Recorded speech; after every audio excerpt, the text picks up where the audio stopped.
조국 정경심 부부가 나란히 입시 비리 재판에 섰습니다. 그 장면 보시죠.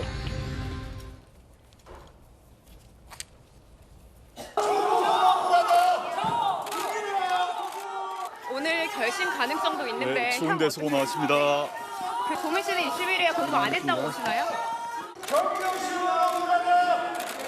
조민 씨는 입시 비리 공부 안 했다는 입장이신가요? 조민 씨에 대한 검찰 기소가 부당하게 좀 늦었다고 보세요? 재판을 성실히 받을게요. 신속한 재판을 받을 권리를 침해했다고 보시는 건가요?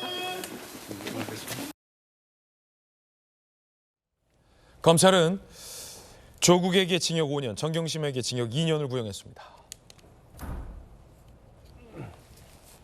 일국의 민정수석이 이런 일을 해도 되느냐. 남편의 1%는 아이덴티티가 아빠다. 청탁 아니다라고 항변했습니다. 정경심 씨가. 조국 총장과 5년, 정경심 교수 2년을 구형했습니다. 김관선 변호사님, 어떻게 보십니까? 결국은 이 아들과 관련된 혐의에 대해서 정경심 씨의 항변도 많이 보도가 되고 있습니다.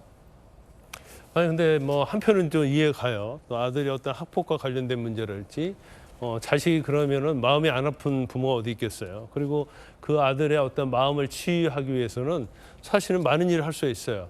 근데 많은 일을 하는데 그 일이 꼭 어떤 뭐 셀프로 뭘 만들고 표창장을 만들고 그런 것들이 치유할 수 있는 건 아니잖아요. 그 질문을 드리고 싶었는데 네. 검사하고 변호사이기 전에 아버지잖아요. 저도 아버지입니다만 어느 부모가 내 새끼가 안 소중하겠냐마는 더군다나 무언가 상처가 있다면 그걸 치유해주는 방식이 예를 들어 최강욱 의원이 변호사 사무실에 했잖아요.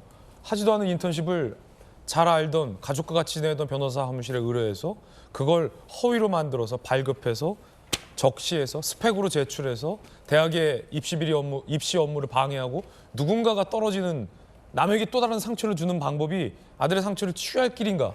검사이기 전에 아버지로서 그게 맞습니까? 그렇죠. 그 애의 어떤 상처는요, 외관적 상처가 아니고 마음의 상처 아니에요? 그걸 치유하는 방법이 허위로 뭐 인턴 증명서하고 해서 애가 잘 되도록 만들어주는 거? 그걸 치유하는 방법입니까? 그 애를 오히려 악화시키는 방법이에요. 애 입장에서 보면 우리 엄마 아빠가 저렇게 뭐 문서 위조하고 그런 식으로 해갖고 나를 잘 되게 만들려고 하는구나. 그런 생각할 거 아니에요. 그럼 그게 과연 마음에 와 닿겠습니까? 그래서 그걸 저런 식으로 얘기하는 것은 이제 변명에 불과하다고 보고요. 그러면 그렇게 위해서 그런 지금 범죄 혐의 같은 일을 했다고 한다면 지금 죄를 인정한다는 거예요. 인정하지 않는다는 거예요. 그분도 굉장히 애매모호하거든요.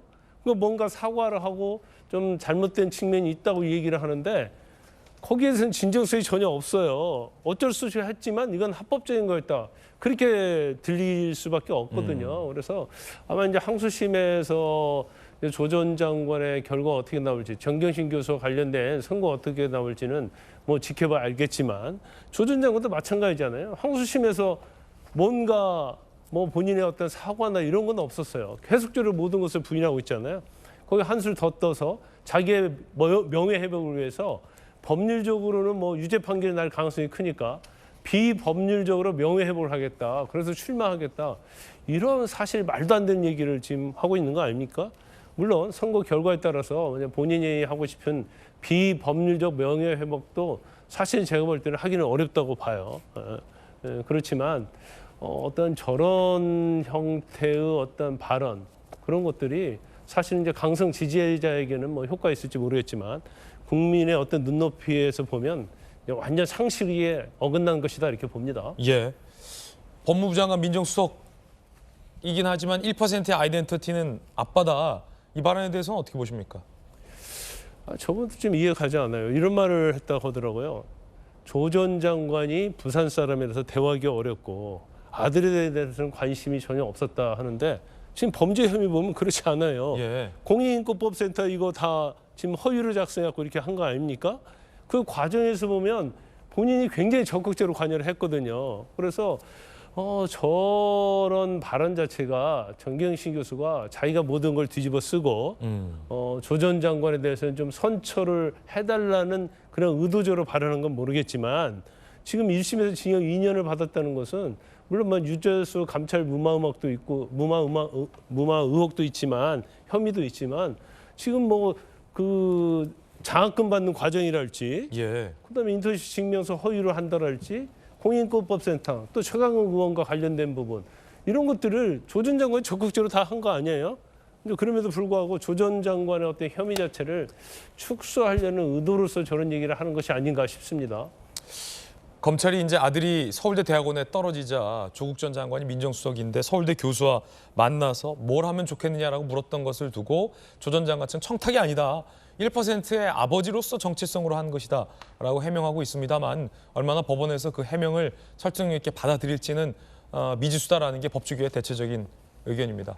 한편으로는 그 아이들의 일궈놨던 스펙이 망가지고 본인이 구속되고 남편까지 구속 위기에 있는 걸 보며 이 감성에 호소하는 한 가정의 어머니로서의 모습이 너무 안타깝고 안쓰러운 측면도 있긴 합니다만 글쎄요. 한 번이라도 이들 일가가 본인의 범죄 혐의에 대해서 솔직히 인정하고 국민들에게 사과를 했던 적이 있는가라는 물음이 머릿속에서 떠나지 않습니다.